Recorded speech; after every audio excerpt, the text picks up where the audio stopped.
She whispered, "We have nowhere to go." And he replied, "You do now." The rain fell like it was trying to wash away the world. The streets were empty except for one small figure standing beneath a flickering streetlight.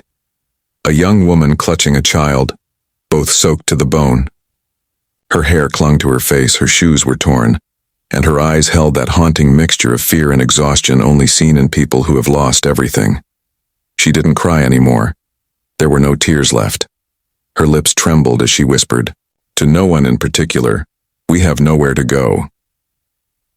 If you believe in kindness, in the power of second chances, in how even a single act of compassion can change a life, please take a moment to like, comment, share, and subscribe to Single Sun Stories, because what you're about to hear might just restore your faith in humanity. She had been walking for hours, maybe days. Time had stopped making sense long ago. Her name was Anna, and the child in her arms was Lily, her 5-year-old daughter. Just a few months ago they had a small apartment, laughter, and a man who promised to protect them forever. But promises are fragile things. The man who had once sworn to love her had turned into someone she couldn't recognize. His words sharp as knives, his hands cruel, his love gone cold. When he left, he took not just their savings but their sense of safety. And when the landlord found out the rent hadn't been paid, the door to their home closed for the last time.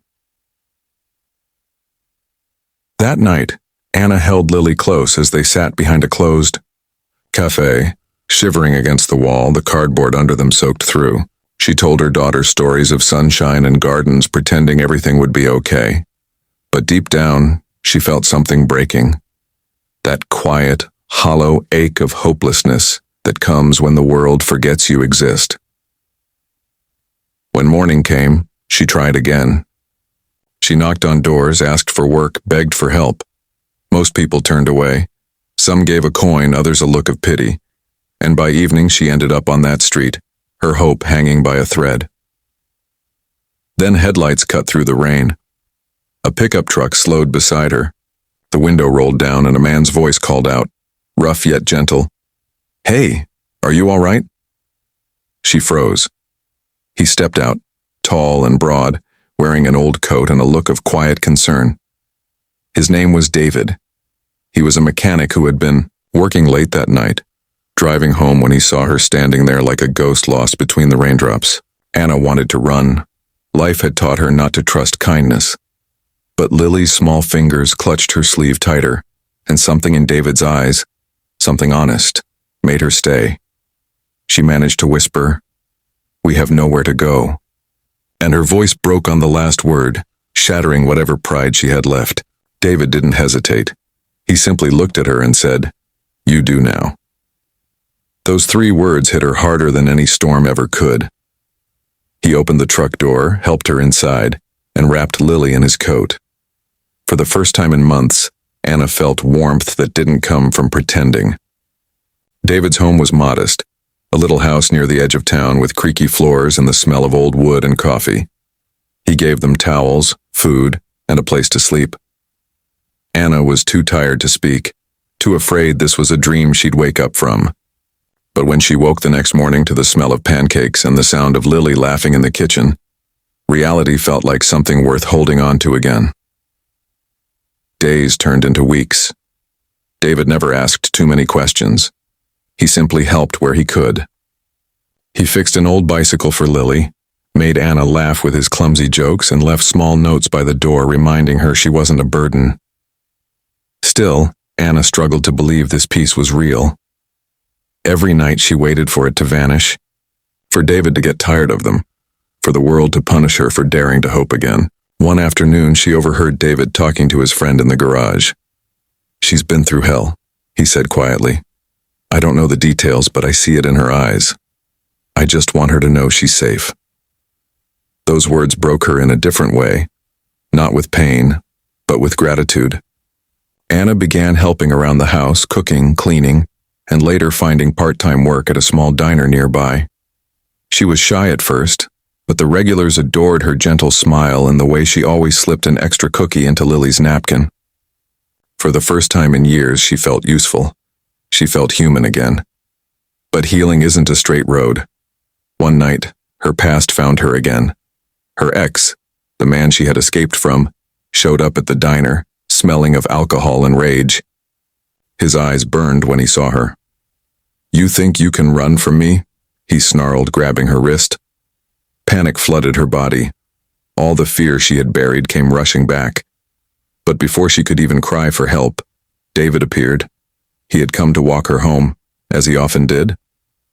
Without hesitation, he pulled her behind him, his voice calm but firm. "She's not going anywhere with you." The man tried to swing at him, but David stood his ground. There was no violence, only quiet strength, the kind that comes from protecting something sacred. The diner owner called the police, and soon the man was taken away, shouting threats that no longer had power. That night, Anna sat on the porch, tears streaming down her face. David brought her a cup of tea and said nothing. Sometimes silence speaks louder than words. Finally, she whispered, "Why did you help us?" He smiled, staring out into the night. "Because once someone helped me too." He told her about his past, how he had lost his wife in an accident years ago, how he'd spent months drowning in grief, until one stranger offered him kindness with no expectation. That small act had saved him. "I guess," he said softly, "I just wanted to pass it on." From that night on, Anna stopped waiting for the world to collapse. She started believing again, not in miracles, but in people. Months later, the house was filled with laughter. Lily had her own little room painted in sunshine yellow. Anna had a stable job at the diner, and David's garage was busier than ever. They never called it love at first. It was slower, quieter, built through trust and small moments. Coffee, shared in silence, repairs done together. Evenings watching the sunset with Lily between them. But love, real love, doesn't need grand declarations. It grows where kindness is planted. One evening, as autumn leaves fell outside, Anna tucked Lily into bed and stepped onto the porch. David was there, fixing an old lantern. She looked at him and said, "Do you ever think about how different everything could have been?" He smiled. "Every day, but I think it all led us right here." She stood beside him, her heart full, not of perfection, but of peace. The same peace she once thought she'd never find. If this story touched your heart, please don't forget to like, share, and subscribe to Single Sun Stories. Every act of kindness, every story shared, can light a spark of hope for someone who needs it most. And before you go, I have a special request.